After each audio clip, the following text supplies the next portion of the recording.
Et ça se passe également sur Radio Avoleté. Crise post-électorale au Togo, levée de l'immunité parlementaire du docteur Agbeome Kodjo. On reçoit tout de suite Antoine Najombe au Canada. Bonsoir. Bonsoir. Antoine Najombe, vous êtes le premier ministre du docteur Agbeome Kodjo, candidat à la présidentielle du 22 février 2020. Agbeome Kodjo qui continue de revendiquer sa victoire et finalement il a pris la décision de former son gouvernement. Mais cette semaine, ses collègues de l'Assemblée nationale ont quasiment unanimement voté la levée de son immunité parlementaire. Alors, Antoine Kofi Najombe, votre réaction face à cette situation?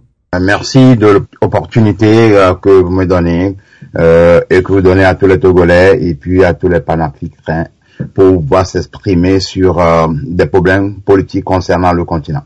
Alors, pour la levée de l'immunité parlementaire du président démocratiquement élu, je veux dire Dr Gabriel Agbeome Kodjo, je voudrais juste apporter à l'attention de tout le monde que c'est une affaire purement politique. Et c'est fait dans le but de le déstabiliser, c'est fait aussi dans le but de le discréditer. Et je pense que cette double immunité parlementaire et d'ancien Premier ministre du Togo, qui lui a été enlevé, est un non-événement.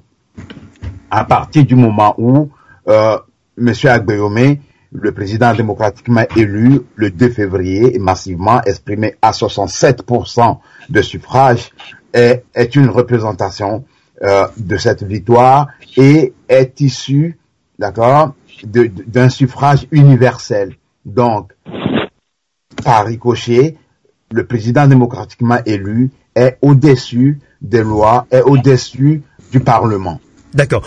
Antoine Kofi Najombe, je le disais, vous êtes le premier ministre, nommé par Agbeome Kodjo, je le disais, Agbeome Kodjo qui continue de réclamer sa victoire au Togo. Pour vous et pour bon nombre de Togolais, c'est le président démocratiquement élu, vous l'avez dit tout à l'heure. Et justement, Kofi Najombe, la levée d'immunité parlementaire d'Agbeome Kodjo fait suite à une plainte du gouvernement en sa personne. Alors, d'aucuns parlent également d'un règlement de compte politique. Qu'en dites-vous? Ok, on va prendre d'abord le premier aspect. Aspect politique. D'abord, il faut dire que le procureur qui instruit ce dossier, M. Boyodi, n'est même pas qualifié pour instruire ce dossier.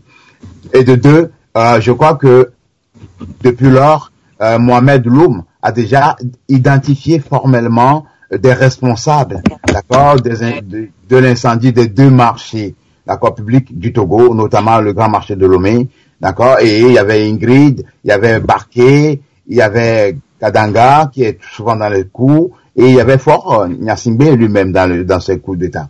Donc, et même les 1 milliard à 2 milliards, d'accord, des caisses de nos maires, dans ces grands marchés qui ont été volés, on ne sait même pas qui les garde. Donc, c'est purement une affaire totalement politique, destinée, à déstabiliser, comme je le disais tantôt, le président. Donc, pour nous, le gouvernement qui est là actuellement est un gouvernement de transition. Dès lors que les élections étaient passées et les élections étaient, gagnées par Dr Gabriel Agbeome Kodjo. Donc, à partir de là, ce gouvernement devrait faire le profil bas et faire suivre les affaires courantes jusqu'à la prestation du serment du président démocratiquement élu. Donc, c'est une manœuvre purement politique. D'accord? D'accord. Donc, deuxièmement, pour ce qui concerne le fait que c'est une guerre, en tout cas, nous n'alignons pas dans ce sens-là. Nous pensons que cette levée d'immunité parlementaire est un coup d'État constitutionnel. Et ce coup d'État, ce énième, ne peut pas passer. D'accord. Ne peut pas passer parce que le président qui est là actuellement suit les affaires quotidiennes pour pouvoir laisser la place au président démocratiquement élu. Alors, je voudrais dire aussi à ce président, Fort Gnassingbé, qui est partant, qu'il a commis un triple crime, d'accord, constitutionnel, lors de son avènement au pouvoir en 2005. Et il a court-circuité tous les systèmes pour déposer le président du Parlement, qui devrait normalement assumer l'intérim en l'absence du chef de l'État. Et ce président, Nachaba, a été mis à l'écart et il s'est autoproclamé avec l'aide de l'armée président de la République. C'est un crime imprescriptible et qui est énoncé bien dans notre article constitutionnel, l'article 150 de notre Constitution.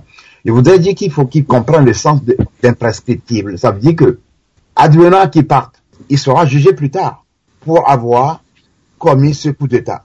Donc, il ne sert à rien pour lui actuellement d'en ajouter d'autres. D'accord. Je crois qu'il fera mieux, d'accord, de négocier rapidement et d'accélérer son départ pour que le peuple retrouve sa paisibilité. D'accord.